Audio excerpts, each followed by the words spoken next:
ரஷ்ய அதிபர் புதினின் நோக்கம் குறித்து அமெரிக்க உளவுத்துறை வெளியிட்டுள்ள அறிக்கை பரபரப்பை ஏற்படுத்தியுள்ளது.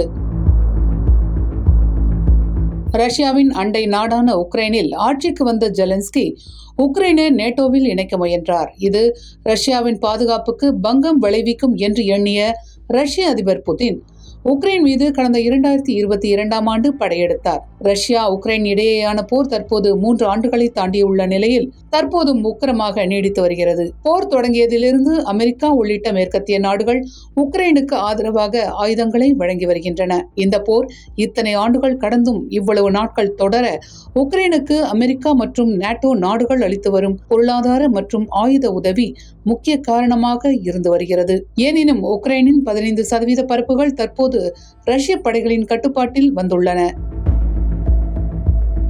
அமெரிக்க அதிபராக ட்ரம்ப் பொறுப்பேற்ற பின்னர் உக்ரைனுக்கான அமெரிக்க ஆதரவு குறைந்து வருகிறது. உக்ரைன் ரஷ்யா போரை முடிவுக்கு கொண்டு வருவேன் என்று கூறி பதவிக்கு வந்த ட்ரம்ப் இந்த போரை விரைவில் முடிவுக்கு கொண்டு வருவதில் தீவிரம் காட்டி வருகிறார். இதற்காக ரஷ்ய அதிபர் புதினுடன் பேச்சுவார்த்தை நடத்திய ட்ரம்ப் அவரை அமெரிக்காவுக்கு அழைத்தார். அதன்படி அலாஸ்காவில் ட்ரம்ப் புதின் சந்தித்தது உலக அரங்கில் உற்று நோக்கப்பட்டது. மற்றொரு பக்கம் போரை விரைந்து முடிவுக்கு கொண்டு வர உக்ரைன் அதிபர் ஜெலன்ஸ்கியையும் ட்ரம்ப் வலியுறுத்தி வருகிறார். இத்தகைய சூழலில் வெளிவந்துள்ள அமெரிக்க ராணுவத்தின் உளவுத்துறை அறிக்கை ஐரோப்பிய நாடுகளுக்கு பெரும் அதிர்ச்சியை ஏற்படுத்தியுள்ளது. அமெரிக்க உளவுத்துறை அறிக்கைகளை மேற்கோள் காட்டி ராய்டர்ஸ் நிறுவனம் வெளியிட்டுள்ள செய்தியில் உக்ரைனை முழுவதுமாக கைப்பற்றுவதே புதினின் நோக்கம் என்று கூறப்பட்டுள்ளது.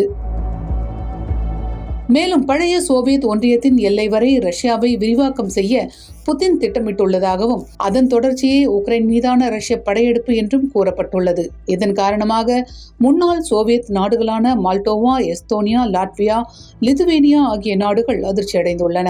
புதின் ரஷ்யாவை மேலும் விரிவாக்க எண்ணுகிறார் என்ற தகவல் பிரிட்டன், பிரான்ஸ் ஆகிய ஐரோப்பிய வல்லரசுகளையும் அதிர்ச்சியடைய வைத்திருக்கிறது. அதே நேரம் உக்ரைன் ரஷ்யா போரை முடிவுக்கு கொண்டு வர அமெரிக்கா கடுமையாக முயற்சித்து வரும் நிலையில் அதற்கும் இந்த உளவுத்துறை அறிக்கை பின்னடைவாகவே பார்க்கப்படுகிறது.